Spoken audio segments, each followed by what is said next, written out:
first line-nya adalah eritropoietin alfa. Cuma ada syaratnya yang tak bintangin tadi. Syaratnya apa? Nah, kita lihat di sini.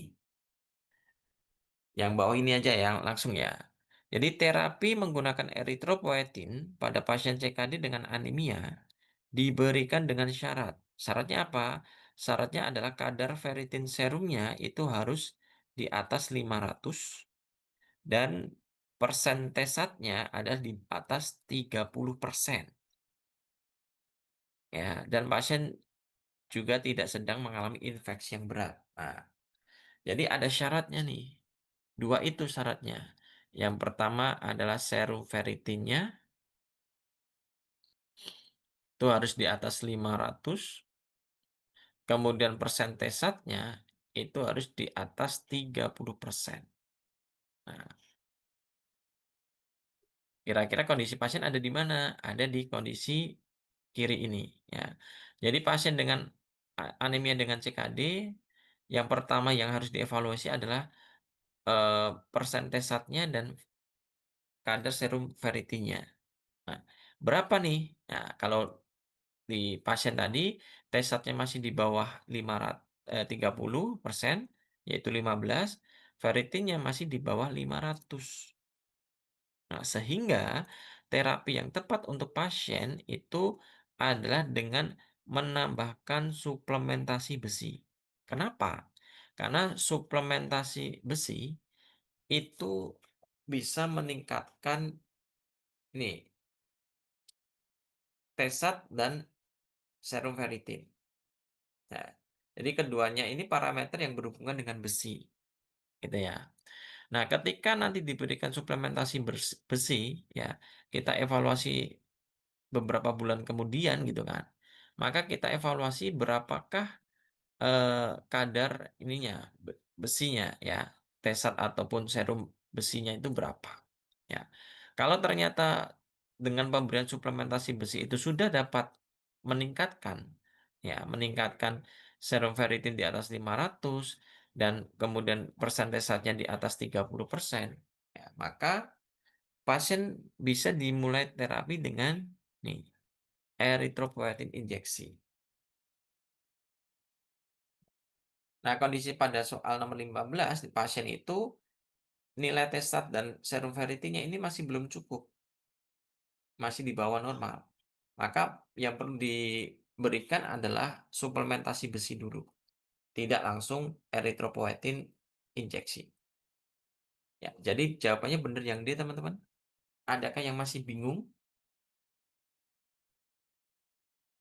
atau cukup jelas? Jelas ya. Kalau jelas kita lanjut ke nomor 16, teman-teman. Yaitu ada seorang pria berusia 60 tahun ya, dengan riwayat gagal ginjal kronis stadium akhir dan telah menjalani hemodialisis rutin 3 kali seminggu, datang untuk evaluasi rutin.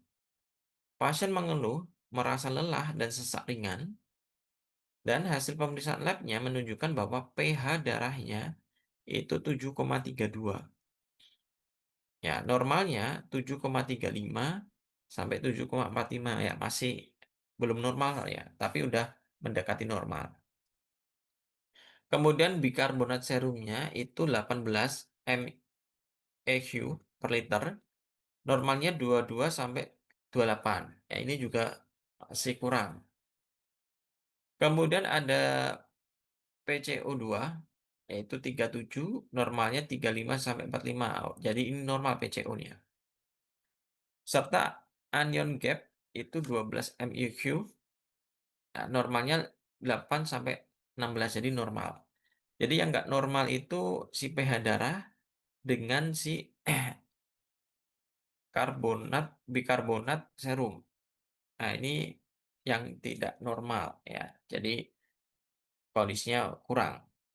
Nah, yang menjadi pertanyaan dari kondisi pasien nomor 16 ini, terapi yang paling tepat terapi yang paling tepat untuk menangani kondisi pasien itu seperti berikan apa? A, B, C, D, E.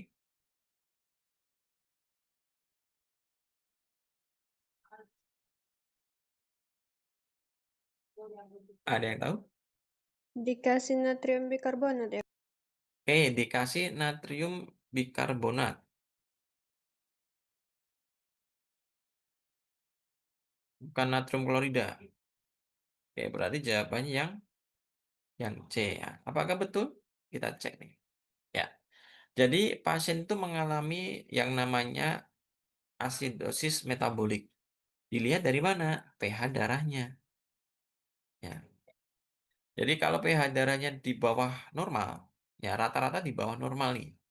Ya, yang namanya asidosis. pH darahnya asam. Ya. Nah, tingkat keasaman darah itu akan dipengaruhi oleh suhunya yang semakin rendah. Jadi kalau suhunya semakin rendah angkanya, maka dia akan semakin asam. Tipe dari kondisi asidosis metabolik itu ada dua. Ya. Kondisi berat dengan pH darah di angka 7,1 ya, dan serum bikarbonatnya di bawah 22. Nah, ini yang dinilai adalah, ininya, apa namanya, si pH darahnya. Jadi semakin kecil pH darahnya, itu semakin berat kondisi, pasiennya. Jadi dengan pH 7,1, di bawah 7,1 itu, dia sudah masuk klasifikasi berat dan pemberiannya adalah intravena bikarbonat. Sedangkan kondisi yang ringan dengan, pH di atas 7,2 ini sudah masih ringan ya, sehingga untuk terapinya diberikan sama ya, eee, bikarbonat juga, cuma secara peroral, ya. Intravena itu untuk kondisi mendesak, kalau peroral untuk penjagaan, bisa. Oke, jawabannya betul yang C, teman-teman. Ada ya kan yang mau kita diskusikan dulu? Kalau tidak, saya lanjut nomor 17 ya. Seorang pria berusia 65 tahun dengan riwayat gagal ginjal stage 5 dan sudah menjalani hemodialisa, rutin datang dengan keluhan bengkak di tungkai, sesak nafas, dan berat badan naik 3 kilo dalam 1 minggu terakhir. Pasien didiagnosa mengalami volume overload, ya, dan diberikan furosemid sebesar 80 miligram per hari sebagai bagian dari terapi pengurangan cairan, ya. Jadi naik 3 kilo ini eee, apa namanya, mungkin mengalami udem, ya. Jadi parameter keamanan apa dan efek samping utama apakah nih yang harus dipantau secara ketat pada pasien tersebut, ya, yang menggunakan, apa namanya, furosemid ya, terapinya yang dikatakan di sini hanya furosemid. Kira-kira apa sih hal yang harus diwaspadai dengan pemberian furosemid tersebut? A, B, C, D, E.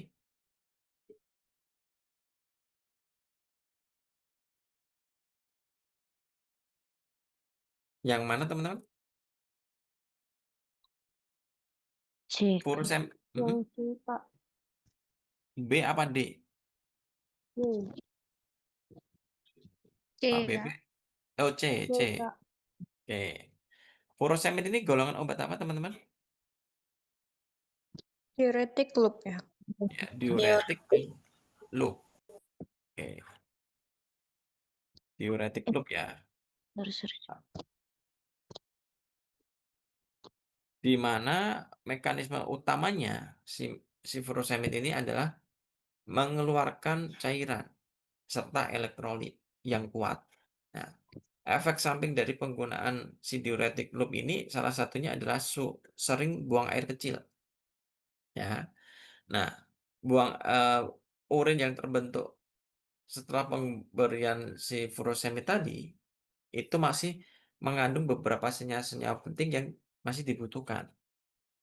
Nah, sehingga kalau kita cek di sini ya, loop diuretik salah satunya metformin tadi, hal yang harus kita pantau adalah terkait jumlah elektrolitnya.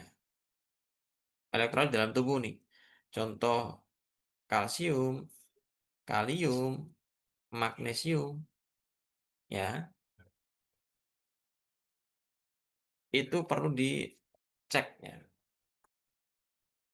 Nah, jadi jawabannya adalah parameter keamanan itu melihat dari kadar natrium dan kalium, ya.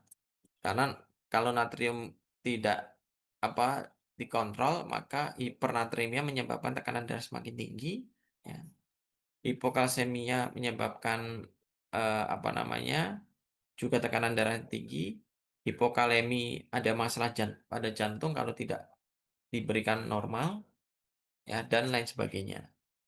Oke, nomor 7 cukup jelas nih. Kita lanjut dulu nomor 18 ya. Untuk soal terakhir dari, apa namanya, gagal ginjal. Nah, seorang wanita 61 tahun dengan riwayat penyakit ginjal kronik stadium 5 yang sudah menjalani hemodialisa rutin datang untuk kontrol bulanan. Ia dapat beberapa obat termasuk kalsium karbonat.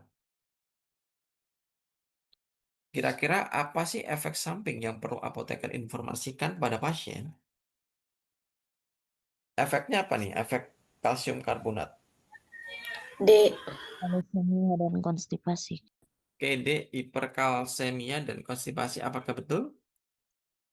Ya, betul ya. Salah satunya hiperkalsemia dan salah duanya adalah menyebabkan konstipasi. Ini Medscape, up to date ya. Oke teman-teman, untuk materi tadi gagal ginjal, apakah cukup aman?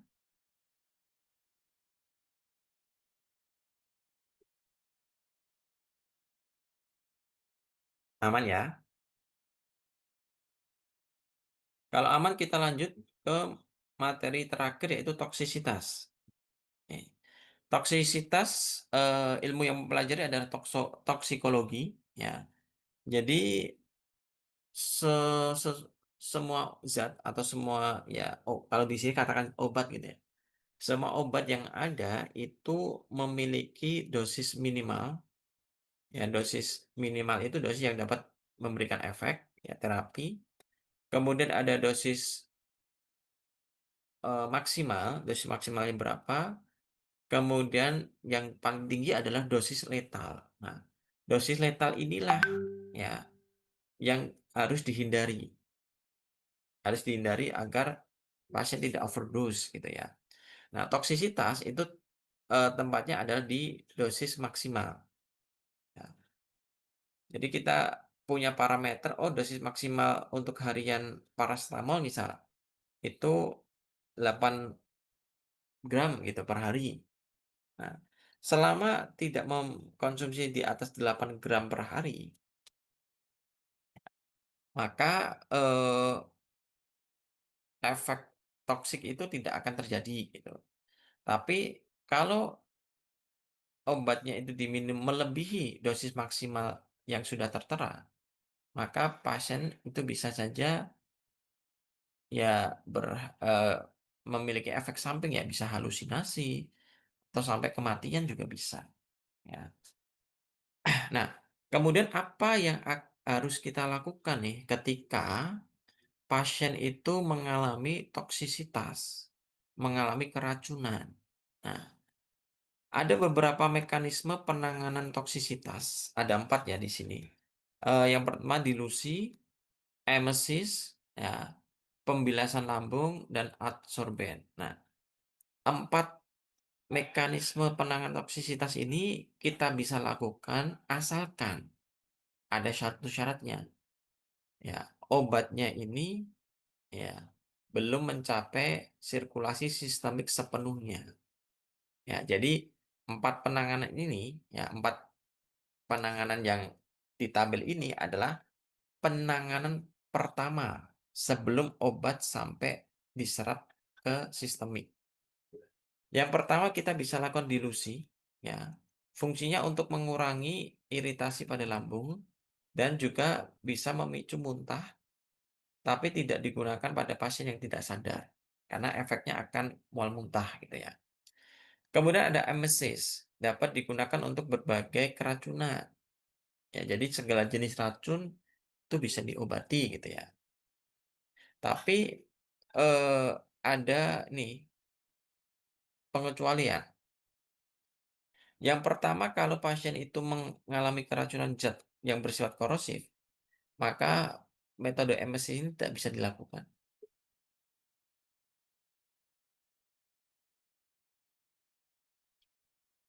Kemudian selain zat korosif itu ada hidrokarbon dan benda tajam. Kemudian yang kedua adalah pasien yang tidak sadar. Nah, kalau tidak sadar mau diberikan obatnya juga bingung, ya. Kemudian yang ketiga gangguan kardiovaskular, keempat pasca bedah gastrointestinal, bayi yang di bawah 6 bulan, dan hiperemesis. Kemudian pembilasan lambung. Nah, pembilasan lambung ini, indikasinya sangat cocok untuk pasien yang tidak sadar ataupun semi sadar. Kontraindikasinya adalah, pada pasien yang sudah mengalami emesis, ya emesis itu mual muntah gitu ya, dan pada racun yang dalam jumlah besar atau sangat toksik. Nah, itu tidak bisa diberikan, eee, terapi pembilasan lambung ini, ya. Dan yang terakhir, yang keempat, itu ada absorben. Jadi, eee,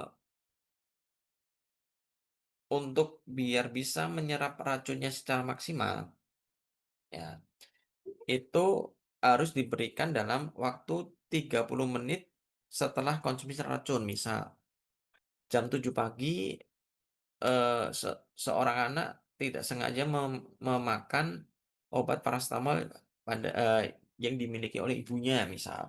Nah, anak tersebut meminum melebihi dosis maksimal, sehingga dari efek samping dari ini, dari pemberian, apa namanya, penggunaan misal tadi adalah parasetamol itu berlebih, itu akan dapat menyebabkan toksisitas. Nah, jadi sebelum misal jam 7 pagi minum parasetamolnya, jadi maksimal itu jam setengah 8 itu harus sudah diberikan salah satu dari, ini, terapi toksisitas ini, ya.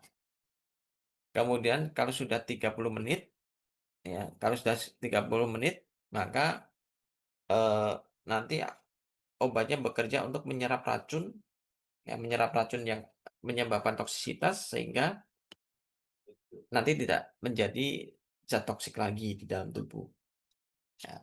Jadi ada kriteria-kriteria tertentu yang mana itu bisa menggunakan, eee, mekanisme dilusi, emesis, pembilasan lambung, ataupun menggunakan absorben.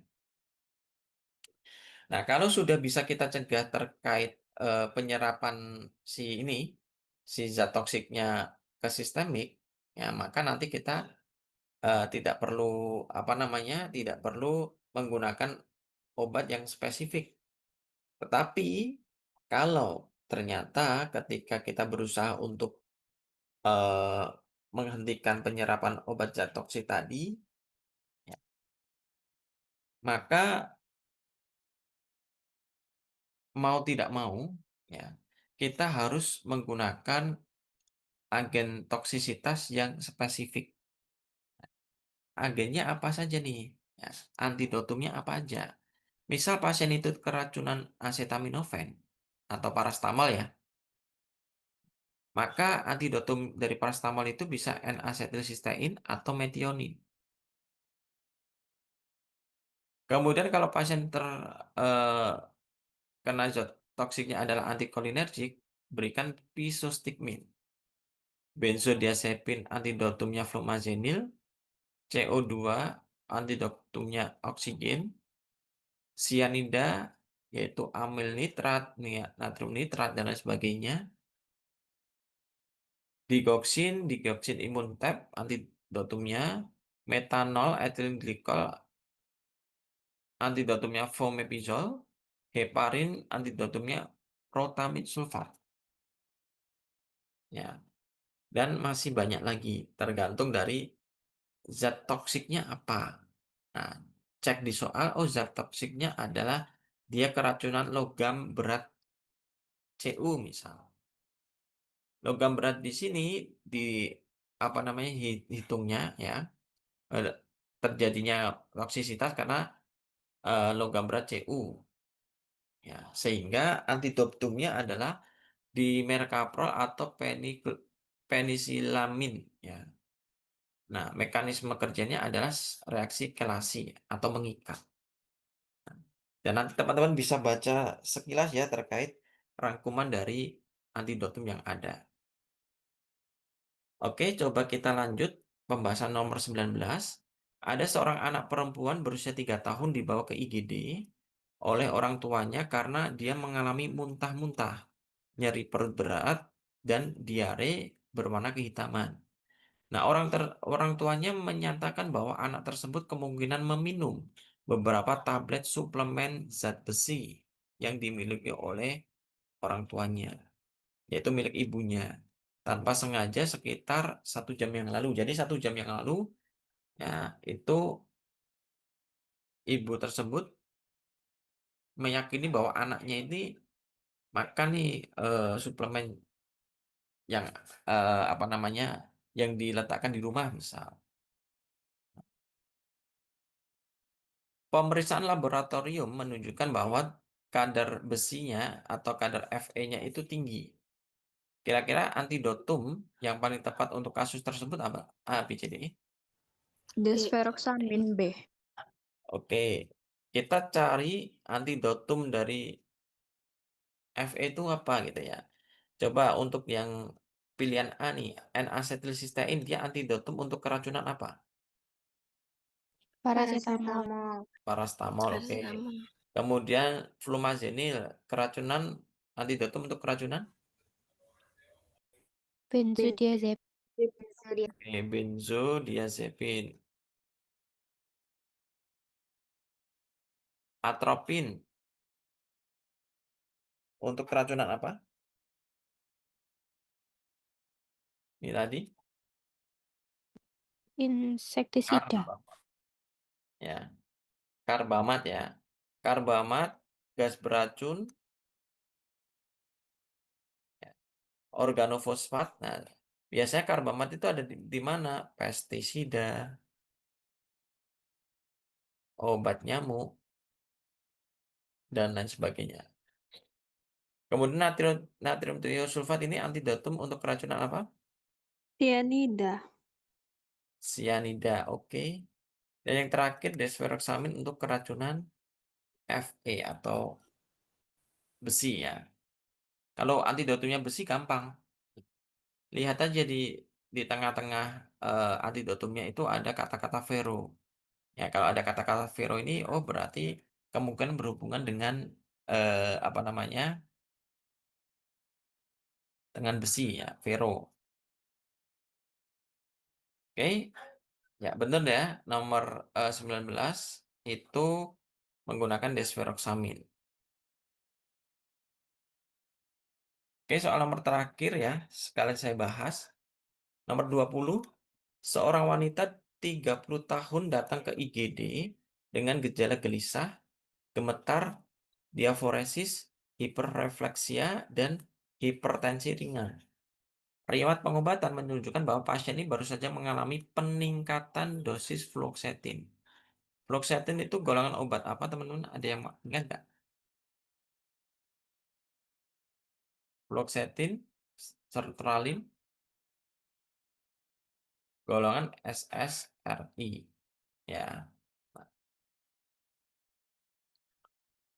Dokter mendiagnosa bahwa pasien dengan sindrom pasien dengan sindrom serotonin ya. Jadi pasien itu menduga dia mendiagnosa pasien ini mengalami sindrom serotonin. Kemudian pasien diresepkan ciprohetadin sebagai antidotum. Antidotum ya. Yang menjadi pertanyaan, bagaimana sih mekanisme kerja dari ciprohetadin dalam menangani kasus tersebut? A, B, C, D, E.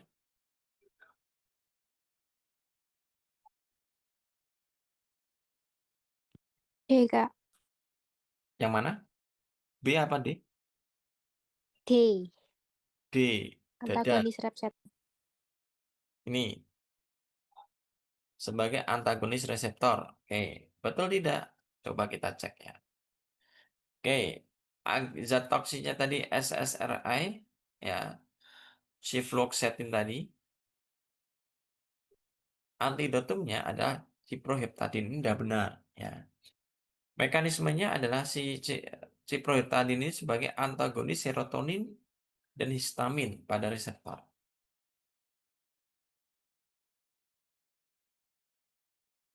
Jadi jawabannya betul yang D.